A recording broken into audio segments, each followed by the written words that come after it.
Planet Earth, 10,000 years ago. For 2.5 million years, our prehistoric ancestors had been living in caves, passing the time by bashing stones together.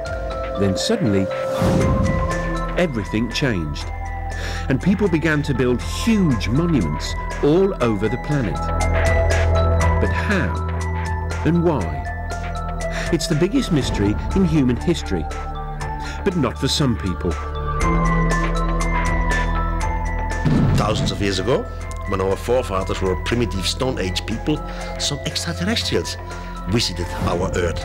Extraterrestrial presence not only departed the wisdom to build the monuments, but possibly the technology to make it happen. It sounds bonkers. But could aliens have started civilization and built some of the most famous monuments on Earth?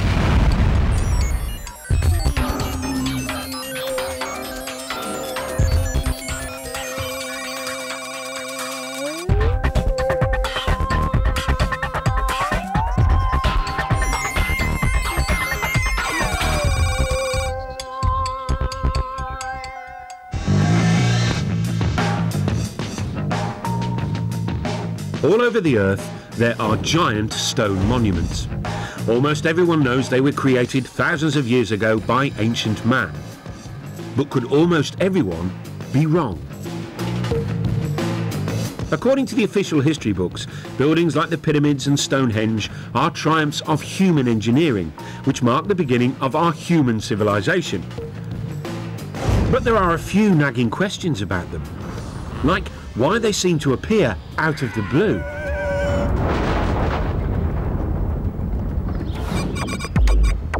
It's a mystery which has been troubling lots of people, including UFO gurus such as David Hatcher Childress. Well, one of the great enigmas of the past and of humanity is that people just like us have been around for at least 100,000 years. And then suddenly, a few thousand years ago, we just stepped out of our caves and started building all these giant monuments. One of the mysteries here is not only how did ancient man build all these giant megalithic monuments, but why? Over the years, scientists have struggled to explain it. Some suggested it was to do with agriculture. The birth of agriculture meant we could suddenly feed armies of workers. Others said it was all about the birth of religion. Early civilizations were desperate to placate gods. But now, there's another explanation.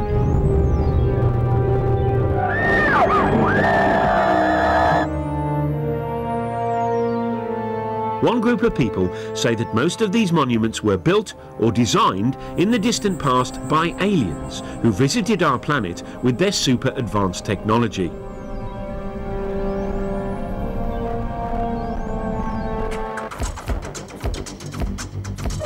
One believer is Jason Martell. He lives in California and runs a dating agency.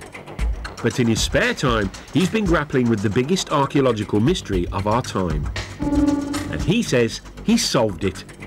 Man could have had the ability to physically stack those large blocks in Egypt and build that, 100,000 men. But the knowledge to do it had to come from somewhere else. There had to be some type of intervention, and that's why I look towards the ancient astronaut theory. Ancient astronauts from somewhere else came here and influenced our society. Jason and other believers say this idea would explain some baffling questions about ancient monuments. Take Stonehenge. How did Bronze Age Britons drag these 5-ton stones over 170 miles? And then there's this 1,000-ton block at Baalbek in the Lebanon. It weighs as much as 3 Boeing 747s. How did ancient man shift that? And then there's the biggest controversy of all, the Pyramids of Giza. The biggest one is made from 2.5 million blocks of stone. It was built in just 20 years and is lined up exactly with the North Pole, less than 1/10 of a degree out. According to the experts, the answer is simple. The ancient Egyptians were just terribly clever, worked very fast and very hard. And they created a whole tourist industry in only a few decades. But that doesn't convince the likes of Jason Martell. Many of the ancient sites around the world display a type of brilliance that we don't attribute to ancient man. If ancient man is living in clay huts and using stone tools, they're not going to have the advanced mathematics and geometry to lay out some of the sites that we have today. How did ancient man build things like Stonehenge? How did they get the Giza pyramids to line almost 1/10 off a degree to actual north? So what do the official Egypt experts say? Egyptologists think there's no big mystery. Archaeologists, they say, have dug up lots of evidence near the pyramids. The broad features are fairly clear. We've got the barracks where the workmen lived, we've got the tombs of the architects. Also, for some of the unfinished pyramids, we have got the ramps which were used to drag the blocks into place. So although the minutiae of the construction process isn't known, probably is unknowable, I think the big picture is perfectly clear. The problem for believers in ancient alien astronauts is that we can't ask the aliens themselves. Or can we? Lisa Royal-Holt says that she knows that aliens built ancient monuments. That's because she is an intergalactic medium who's in direct spiritual contact with an alien called Sasha. Apparently, Sasha lives billions of miles away, but luckily, reception is crystal clear. Over to you, Lisa. Well, greetings to you. This is Sasha. It is a pleasure to be with you this day, and we are so excited that you have an interest in this subject matter. Our intentions for our interaction with Earth humans is absolutely, totally in peace, love, and joy. Thank you, Lisa. I mean, Sasha. That's very reassuring. But what about the pyramids? Who built them? In ancient days, my forefathers came to Earth. We were seeking another place to colonize. The monuments were built by extraterrestrials, usually for actual scientific purposes. Okay, we'll be back with the aliens soon so we can hear firsthand about what experiments they got up to. But first, let's meet the godfather of the ancient alien astronaut theory, the man scientists and archaeologists love to hate. Traditional archaeology don't like mysteries. They have the answer for everything. They just declare something, and the rest of the world has to believe it. In 1968, Erich von Däniken, a Swiss hotel manager, achieved international notoriety when he published a controversial theory which said that alien astronauts had visited Earth in our ancient past. Now, it wasn't the first time it had been suggested extraterrestrial beings had come to Earth in prehistoric times. This, after all, had been a staple of science fiction fantasy for years. But Erich's idea had a rather crucial difference. He said it was true. His book, Chariots of the Gods, sold more than 60 million copies worldwide.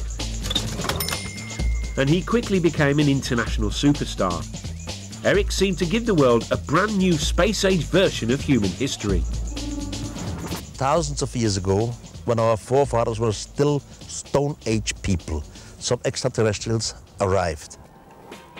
Von Däniken argued that those extraterrestrials helped build ancient monuments. His career as a solver of ancient mysteries began, he says, in the 1960s. While other people were taking drugs and generally rebelling, Erich was pondering ancient buildings, and one in particular, the Great Pyramid of Egypt. Built as a tomb for the pharaoh Cheops, it's made of 2.5 million stone blocks. Some of the biggest weigh up to 80 tons and were transported from quarries hundreds and hundreds of miles away. And that was 1,000 years before the invention of the wheel. To Erich von Däniken, that posed a huge question. Not why the aliens didn't give us the wheel, but another big question. This is the largest man-made monument on Earth, with a height of about 450 feet and weighing 30 million tons. It's quite a piece. I mean, for a group of people or architects who came right out from Stone Age time.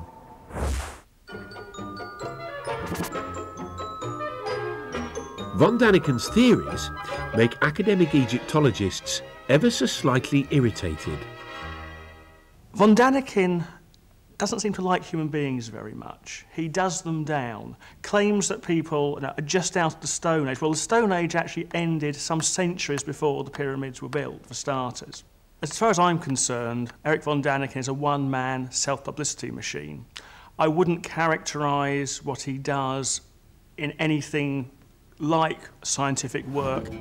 But no matter what the experts say, Erich has stuck to his guns. I was never afraid to be ridiculed. I was never afraid that others have a complete different opinion to me. It's wonderful. It's their freedom. But I at least read most of the archaeological books, while the other side, they have no idea what Erich von Daniken says. He states that you couldn't cut granite except with laser beams. Well, it's been shown that using a copper saw, using just ordinary desert sand as an abrasive, within a week or so you can slice through a great chunk of granite. As far as the professionals are concerned, Egyptians didn't need big lasers and big UFOs to move stones. They relied on their big Egyptian muscles. The transport of blocks of stone isn't an issue. Egyptologists have actually done experiments with large numbers of people in a large block of stone, and you just pull it. Some of the blocks came from Aswan. Take the ceiling of the King's Chamber. This is from Aswan, but this is 1,000 kilometers away from here. It's not so easy. There's actually a carving in an Egyptian tomb showing them moving a huge statue exactly by that, simply by muscle power. So there's no mystery about how the Egyptians moved great blocks of stone. And here it is. There are no aliens in this ancient Egyptian carving of the pyramids being built, unless they're cunningly disguised as ancient Egyptians, which is probably why it doesn't appear in any of von Daniken's books. I fail to understand why people can't simply grasp the fact that these things were built by the men and women who lived at that time in that country. The logic just seems irrefutable. There are some other obvious quirks in Erich's theory about the pyramids. For one thing, he says after the aliens left, humans did build some pyramids, using alien technology left behind. How did they do that? That's another mystery. He's not quite sure. He also says the pharaoh's tombs were actually a cunning attempt to copy the alien science of cryogenics, which preserves the dead in a state of suspended animation. Von Daniken was quickly dismissed as a crank, and still is. But the archaeologists don't have it all their own way, for there's one irritating little puzzle they haven't been able to solve yet. According to the scientists, the Great Pyramid was completed in just 20 years. Given there are over 2 million blocks, that means the Egyptians had to quarry, move and set a block every minute and a half of every day, 365 days a year for the whole construction period. One has to admit that the details of pyramid construction remain obscure. 2.5 million blocks in such a short time? There really must be doubts if you have a reasonable brain. Having wowed the public with his theory about pyramids, von Daniken then set out across the world to find more evidence of more alien ancient activity. These extraterrestrials have left some proof, but the question is complicated. Left what? What could they have left? And what do you know? He saw that proof everywhere. This 5,000-year-old African cave painting, for example, he says, is of a spaceman, complete with helmet. This ancient stone, he claims, shows people using telescopes. And when he climbed into this Mayan tomb in Mexico, he found what his book would later say was a carving of what seemed like an extraterrestrial traveller in his spaceship.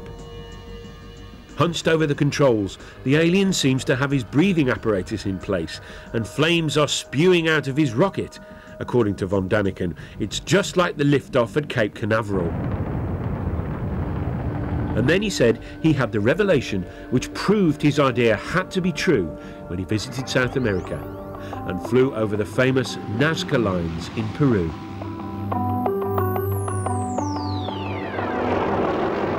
These ancient patterns, drawn into the desert, stretch for miles. Some are weird shapes. But mysteriously, those weird shapes can only really be seen from the sky. I had my first flight over Nazca, and it was very, very impressive because you can see it only from the air. Then you fly higher, then you see something who looks like airstrips. You think, this is fascinating, this is incredible, this is not normal for the natives. And then the question comes, why have they done it, and why exactly here? Archaeologists say these lines are irrigation channels or religious symbols, but von Daniken says he has a much more convincing explanation involving, yes, you guessed it, aliens. We had a mother spaceship around the Earth. From the mother spaceship, smaller vehicle came down, and they were looking for some kind of mineral and whatever. And they make their discoveries and disappeared again. The first lines, he said, were left by accident by the aliens who left marks when they landed and took off in their UFOs. The natives came and see the line of landing because sand and little stones are blown away. And now the natives start to make lines like they have seen created by some mysterious god. Eric believes that the Nazca were so impressed by the visiting aliens, they thought they were gods and set out to copy the lines themselves. He says it was an effect similar to that modern Westerners had on Stone Age tribes in the 20th century. New Guinea tribespeople thought the first Westerners they saw were gods who had come down from the heavens in silver birds. They worshipped them long after they'd gone and even built model planes and airfields hoping to lure the silver birds back. But it didn't work for the poor old Peruvians though. The aliens never returned. And instead, they got the Spanish. Eric is now convinced that all over the world, ancient man had mistaken aliens for gods. This realization has had a dramatic effect on him. He was a devout Catholic, but isn't anymore. How did it change my life? First of all, it changed my religion. Now I'm praying to some thing which I cannot understand, which I know it exists. As soon as you start to understand it in a cosmical way, it changes your point of view concerning religion and concerning having right. I cannot live anymore with cults and psychology. Eric von Daniken has a brand new explanation for the whole of human development. Creatures from outer space, he says, not only built and designed most ancient monuments, they inspired all the great religions too. This is heady stuff, but there are two small problems. Not a single expert agrees, and none of his evidence stacks up. Take the so-called alien astronaut in his rocket ship from the Mayan tomb. What von Daniken says are controls and flames are in fact well-known Mayan symbols, like this. It's not part of a rocket, but the face of the Mayan earth god. And these South American stones with supposedly ancient carvings of primitive people gazing at the stars through telescopes, they were exposed by a BBC documentary as fakes, all made by this clever farmer. Ah, but that hasn't stopped Eric's runaway success. His 29 books have sold 63 million copies and been translated into 32 languages. Brian Appleyard is a leading British author who's written on the public's fascination with UFOs. He thinks von Daniken's success is down to people's growing distrust of experts, which leads to a taste for conspiracy theories. Now, people by the 60s and 70s, and because of the Cold War, people were paranoid, convinced that governments were lying to them, convinced that something was concealed, and convinced that the world was not as we were told it was. So people were ripe for a story. They were ready to hear a story about extraordinary things. The von Daniken phenomenon seems unstoppable. He makes so much money from his books, he recently opened his very own theme park, which celebrates his unorthodox beliefs. Complete with reconstructions of some of the ancient monuments. You see great things like the desert of Nazca in Peru, like Stonehenge. It's a laser show, by the way. In a breathtaking laser show, the visitor experiences the spectacular sight of Stonehenge. There's even a guided tour which aims to answer all those big questions you've been dying to have answered. Did the mythical continent of Mu ever exist? What is the secret of the underwater structures off the Japanese island of Yonaguni? Von Daniken's success has also inspired a whole new generation of authors, including the likes of New Age writer David Hatcher Childress. People are attracted to Eric's theories, I think, because there are genuinely unexplained mysteries of the past. And we really don't have all of the answers to why mankind, supposedly a primitive mankind, would go through the tremendous effort to build many of these giant monuments. Eric von Daniken's definitely been one of the pivotal people that I've looked to grab onto the coattails of his information and really start to look at this information in a new light. But these new believers have a battle on their hands. Scientists don't care whether the mythical continent of Mu ever existed. If aliens visited the Earth, scientists want proof. I think the first thing I would say about whether the knowledge to build pyramids was given to the Egyptians by extraterrestrials is simply, where's the evidence? If you think about man's fairly limited extraterrestrial experience of going to the moon, look at the amount of space junk which has been left around simply by going there and coming back. Wouldn't you have thought that if spacemen had been to Egypt and had been teaching the people how to do these things, there'd be at least the odds left over broken plastic somewhere? The believers, though, say they've found some evidence, although whether it's very convincing is a whole different question. According to them, aliens did leave some space-age technology behind. This 2,000-year-old pottery jar, for example. It was discovered in Baghdad in 1938. Inside it were copper and iron rods, similar to a modern battery. Back in California, Jason Martell has built his very own replica. What we're looking at basically is just a simple clay pot formed with the clay found naturally in that region, and then using a simple copper lining and a iron metal rod down the center. This was back in their days used either a rubber or an asphalt stopper.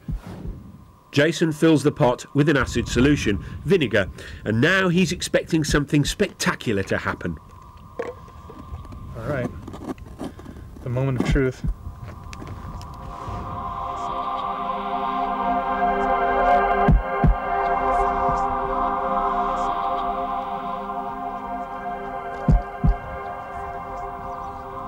Getting some little numbers here.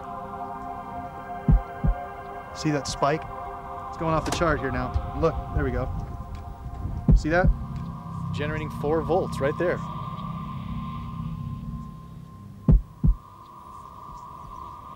What we attribute to ancient man, they deserve a lot more credit than we're giving them. Because obviously we can test the devices with our understandings of technology and get a reading. Here we are, 4 volts right there from the battery. So obviously they were able to make this happen. What were they using it for? Very possibly electricity. Now, what ancient Iraqis might have done with 4 volts of electricity, nobody's sure. As for aliens, why would they need an old clay pot when they can zoom through interstellar space? If making a little pot, filling it with vinegar and sticking a bit of copper in it, and then seeing that there's some bubbles appear, is space-age technology, fine. Back at Eric's theme park, the Baghdad battery is given pride of place, alongside an object based on an Egyptian drawing which he claims was an electric light bulb. The Egyptologists, though, say it's a well-known symbol and is actually just a snake inside a flower. The spoil sports. But Eric is convinced the ancient Egyptians used electricity to light up the dark passages in their pyramids. Someone must have nicked all the wires. Now, you may have been thinking that aliens could have brought us something more useful than the odd light bulb. Well, the same thought occurred to this man. He believes they brought the technology to tap into a cosmic energy source, which they then linked to all the ancient monuments on the Earth. Funny, he doesn't look crackers. One of the things that makes human beings sort of special is that we live in big, sophisticated societies full of big, complex buildings. It's called civilization. Which is why so many people positively hate the idea that the whole thing might have been kick-started by aliens. At the heart of the theory is the suggestion that extraterrestrials built the very first big buildings of all back in the ancient past. Which is all very well and good, but the believers have had a hard time explaining why the aliens did all this. Were they just trying to show off?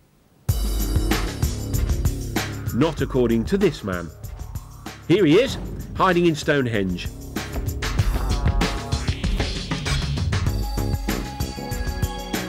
Now, according to the scientists, Stonehenge was built in 3000 BC.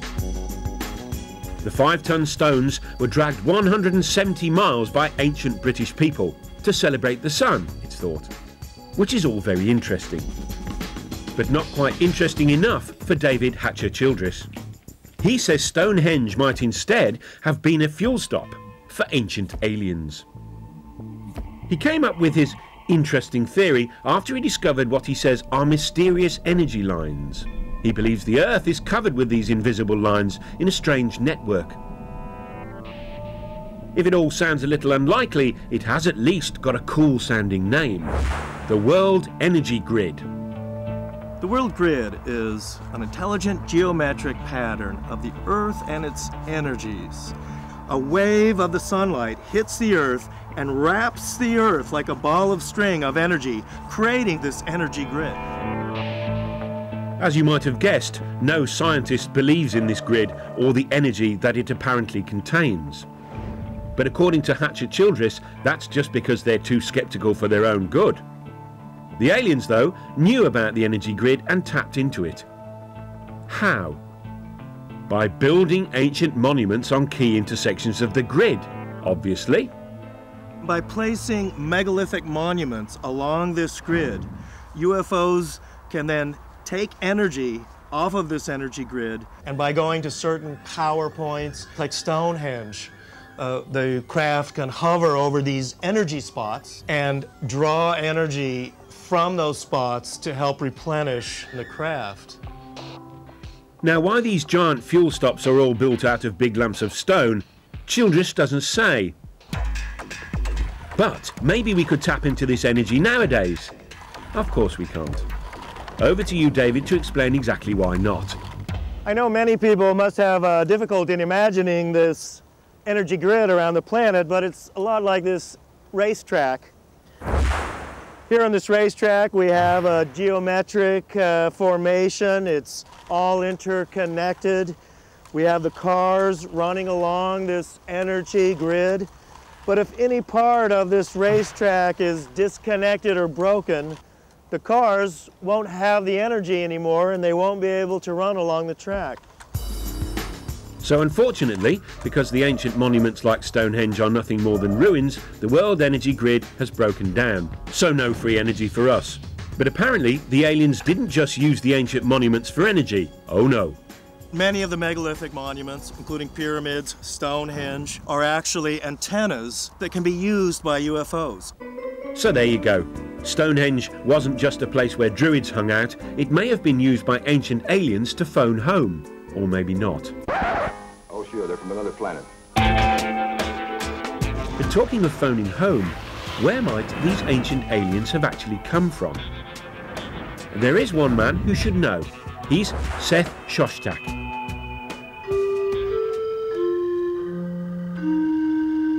He heads up SETI, the Search for Extraterrestrial Intelligence.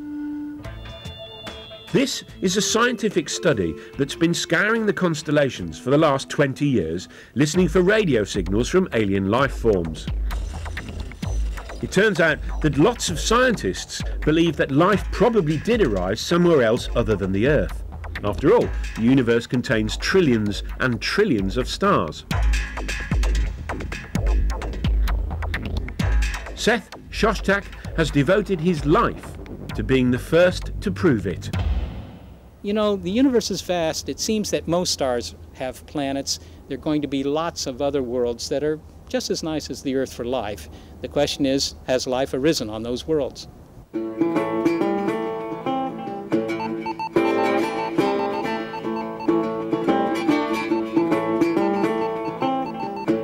So how do we find the aliens, as it were? How do we at least look for them? We haven't found them yet. Well, one thing to do is to look for radio waves that might be coming to us from other worlds. So you build big things like this. So far, there's not even been a whisper from other galaxies, so Seth can't say for sure yet where aliens live. And he won't do until he gets that call. I think that there's a good chance that we will find that this planet is not the only one, even in our own solar system, to have spawned some biology. My guess is that we will find a signal coming from another world. If science isn't ready to say where aliens might live, and so where ancient aliens could have come from, that doesn't mean to say there are no suggestions. Among the UFO believers, some places have emerged as firm favourites. So in reverse order, here are the top 3 likely homes for ancient alien astronauts. In at number 3 is the dog star Sirius. Crazy name, crazy place. It's the nearest star to our solar system. It's in lots of Egyptian hieroglyphics, and it gets into lots of weird folklore. Like this African tribes. They've got an ancient myth that tells of frog-faced gods who came from the sky in a spiralling craft from, yep, Sirius, and taught them sacred rituals. So were these visitors our alien astronauts on a mission? Or how about number 2, a place called Planet X. Jason Martell is convinced aliens are from there. He says that the ancient Sumerians from Iraq believed in a 10th planet in our solar system, which modern science hasn't yet discovered. Sumerians, he says, believed that's where their gods, the Anunnaki, hung out. Again, the Anunnaki are the beings supposedly that come from Planet X, another planet within our solar system that modern science is currently trying to look for. That planet does exist. It's possible we have ancestors living on that planet. Just a minute. Ladies and gentlemen, we bring you this special radio television broadcast in order to give you the very latest information on an amazing phenomenon. It was looking good for Planet X when in July 2005 astronomers announced they had actually discovered a big blob way out beyond Pluto. They called it Planet Xena. But they've now realised it's really small and full of gas. So not likely to be the home of the Anunnaki or our ancient alien visitors. But there's one candidate for alien life that obsesses more people than any other. It's our closest neighbour, Mars. It's also the planet that's most like our own. Some scientists are convinced it has water, and for years NASA has been probing and exploring it. So far, no signs of aliens. But in 1976, they were looking for signs of tiny bacteria, when instead they found this. This photo of the plain of Cydonia contains what most astronomers are convinced are some large rocks. But to some people, they look suspiciously like this.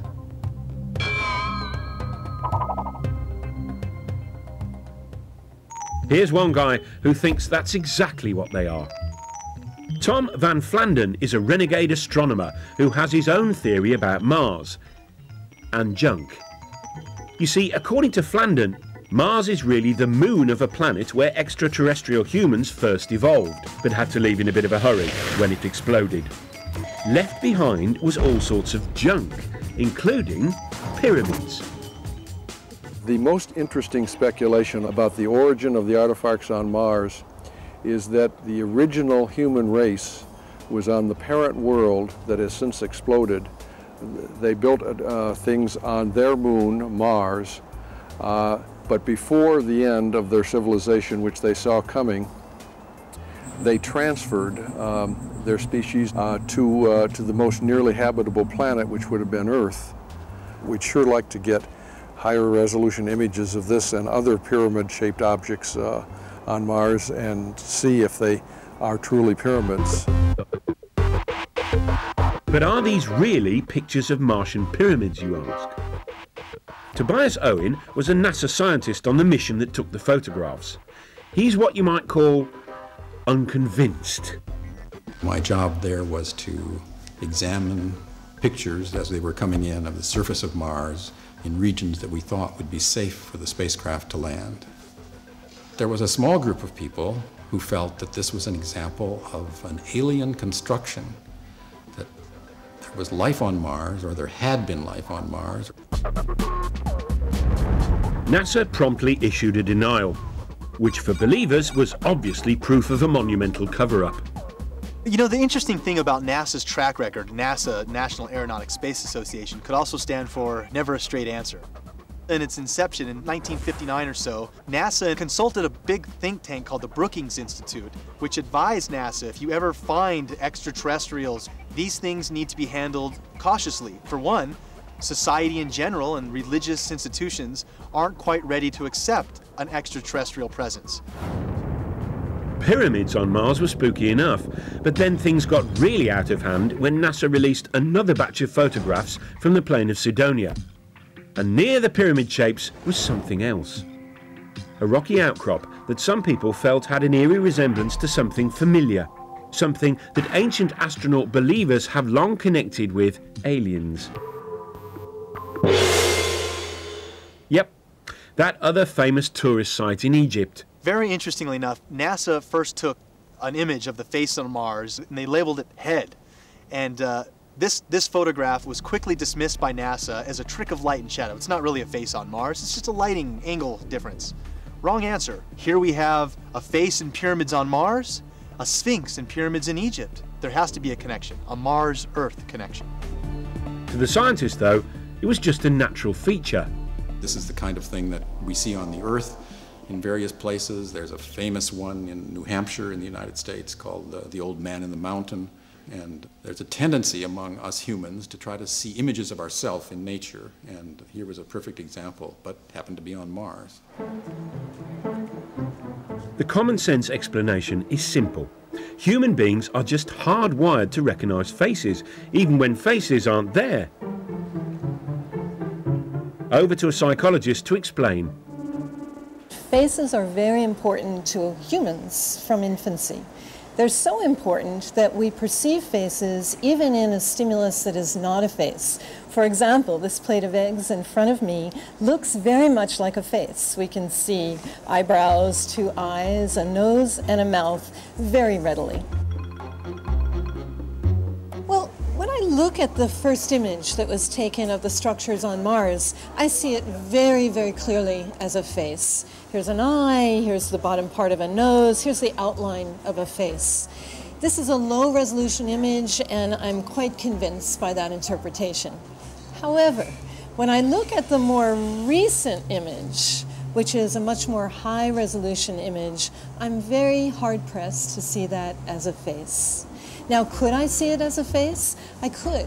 I could go and look for the same features that I saw in the first image and try to pick them out here. But in the high-resolution image, where it is not very ambiguous, it is much harder to perceive this as a face. We now have exquisite images of the surface of Mars that are being taken as we speak, in fact, by the Mars Express spacecraft. And we see extraordinary detail on the surface of that planet, but we see no evidence of anything artificial. So Mars may not have a sphinx, and it probably doesn't have any pyramids. And so far, it hasn't got any signs of life at all. So where do the ancient aliens come from? It's time to consult someone who should really know. An alien herself. Lisa Royal Holt, a cosmic medium, claims she can communicate with aliens. Apparently, she hooks up to the extraterrestrials by putting herself into a self-hypnotic trance. She says she's been doing it for years. It wasn't until I was in college when I was studying hypnosis, and I learned to put myself in an altered state. And when I did that, I started to realize that I was very intuitive and that sometimes I would receive messages. I'm able to actually hear or sense the communications and then verbally communicate them. Right now, her favourite phone buddy is a female alien called Sasha, who takes over Lisa's brain and communicates through Lisa's voice. We are about to do a channeling session. I will go into a meditative state. You are going to hear from Sasha, who says she's from the Pleiades. You mean the Pleiades, a cluster of stars in the constellation of Taurus, otherwise known as the Bull? Tell us, Sasha, if it's not too personal a question, what do girls from the Pleiades look like?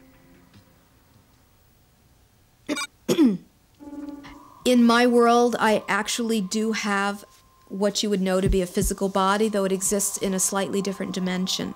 I could walk down your street and pass as a human, but you would probably look at me and feel there was something strange about me. Sasha says her people were intergalactic empire builders who roamed the universe thousands of years ago, taking over other planets and building vast monuments as they did. Ironically, one of their first colonies was apparently on Mars. We used some of the bases there as colonies. What has been found now on Mars represents the tip of the iceberg of what is still on Mars. But Mars was merely a stopover for Sasha's people. She says they soon turned their attention to us. My forefathers thus have been very interested in Earth for a very, very long time. It's time to find out the answer to the biggest question of all about the ancient astronauts. Why did they come here?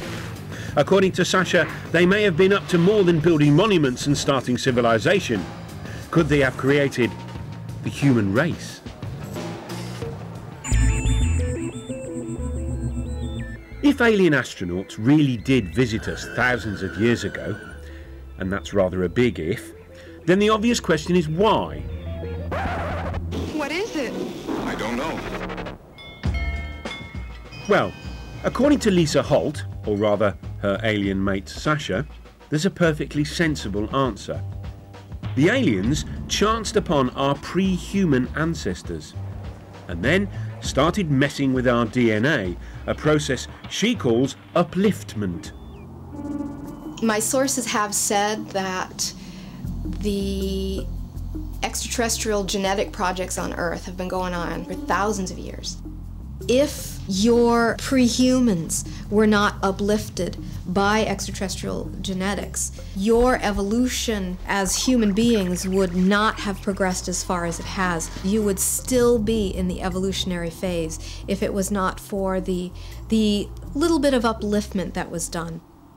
Lisa and Sasha are not the only people to believe this theory. They came here 300,000 years ago, created a primitive worker based off the Neanderthal man that was here evolving naturally, and created us. So an extraterrestrial crew comes here. They take one cell. They change the DNA code in the cell. You put it in the womb of a female of the same species. This female will give birth to a child. It's just what we would call the missing link.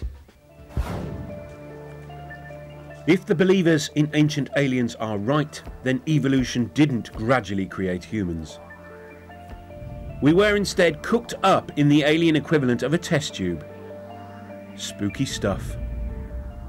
To me, that explains so much. And it also explains psychologically a sense of abandonment that the human race seems to feel. That these beings helped in our creation, but then never allowed us to remember who our parents were. Now, it all might sound like cobblers, but the notion of visiting aliens as godlike creators takes alien conspiracy ideas to their ultimate conclusion. And for author Brian Appleyard, it even hints at the role aliens now have in our culture. The idea that aliens once visited Earth and gave us this technology, this capacity, and pointed us up some progressive path, showed us the way to go, is a great idea for people to hold on to. Because one of the problems of the modern world is that people don't have anything to hold on to. And the story of ourselves we're given by science is frankly that we're nothing, it doesn't mean anything. The thing about the alien in the past is that it gives us a story. And that's fundamental to what people need to believe about themselves. Whatever comfort the idea that aliens visited us in the past gives some people, chances are it never happened. But hey, if it did, then maybe, just maybe, The greatest monument they left behind wasn't a giant feat of engineering like the pyramids, but a brilliant little piece of genetic engineering called us.